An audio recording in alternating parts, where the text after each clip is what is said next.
le marché de Noël aura-t-il lieu? Oui, oui, je suis en mesure de vous confirmer que nous tiendrons notre marché de Noël les 18, 19 et 20 décembre prochains.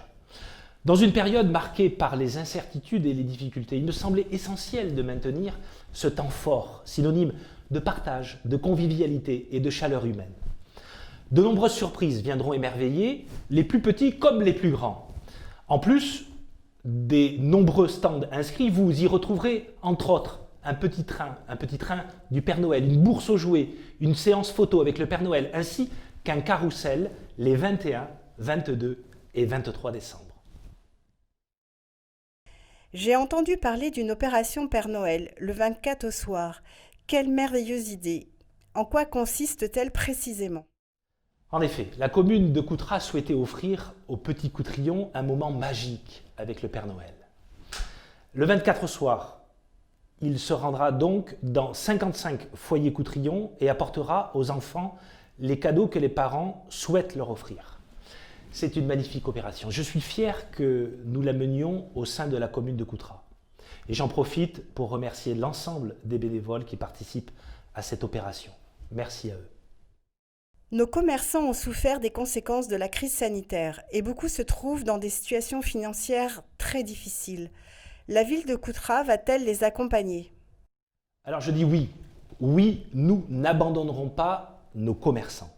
Rappelez-vous, en septembre dernier, nous avons créé Articom, une agence publique du commerce et de l'artisanat. Et quelques jours plus tard, nous lancions une opération bon d'achat à hauteur de 15 000 € à dépenser dans nos commerces du centre-ville. Ça a été un succès. Cette opération sera renouvelée pour cette fête de fin d'année sur les marchés les samedis 12, 19 et 26 décembre avec cette fois-ci 7 500 € de bons d'achat. Enfin, afin d'inciter les consommateurs à favoriser les commerces de proximité et de dynamiser le centre-ville, des animations commerciales se tiendront du 22 au 31 décembre. Et puis, un studio d'enregistrement sera installé en mairie depuis lequel un animateur professionnel diffusera les spots publicitaires des commerçants de 9h à 12h et de 14h30 à 18h. Des directs seront également réalisés dans ces commerces. Pour rendre audibles ces animations à un maximum de personnes, les rues commerçantes du centre-ville seront sonorisées à l'aide de haut-parleurs sur l'ensemble du centre-ville de Coutras. Où en est le projet du village des marques? Alors concernant le village des marques, notre volonté de voir naître ce projet de grande ampleur sous Coutras est intacte.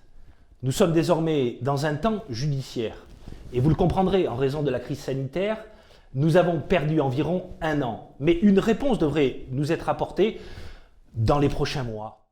La création de pistes cyclables pour relier les habitants de chaque quartier à la gare ou à la mairie est-elle envisageable?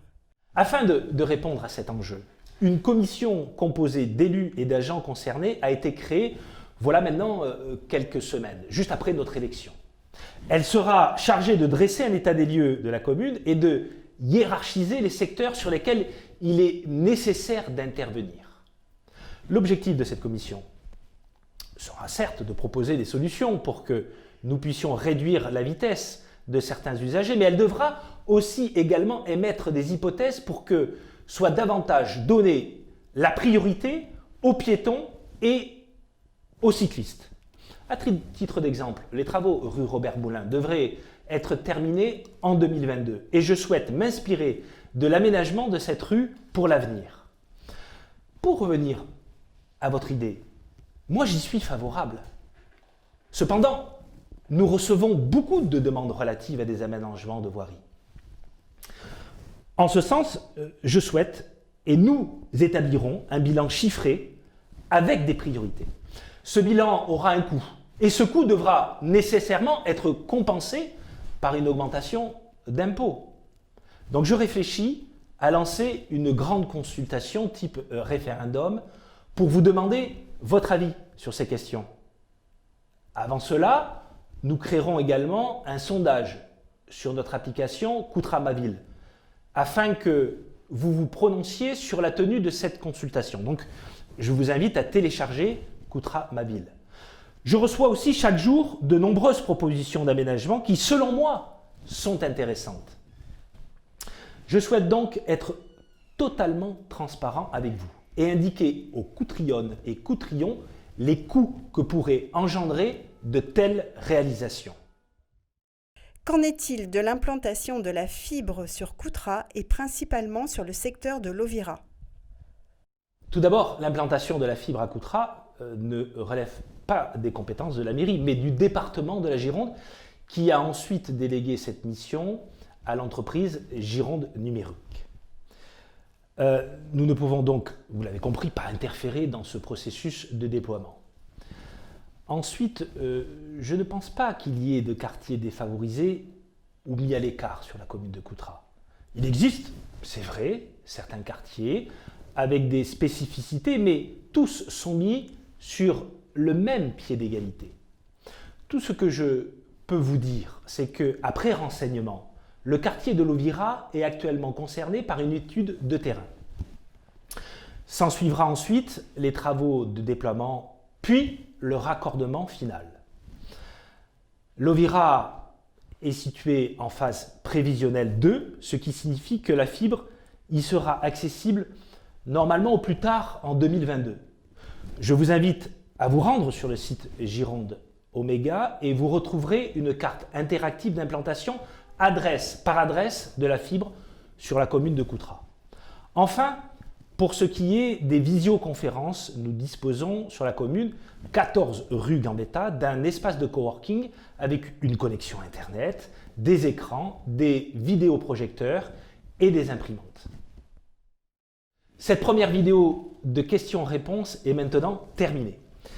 Je remercie toutes les personnes qui ont pris le temps de m'en envoyer et je vous propose désormais d'en faire un rendez-vous mensuel.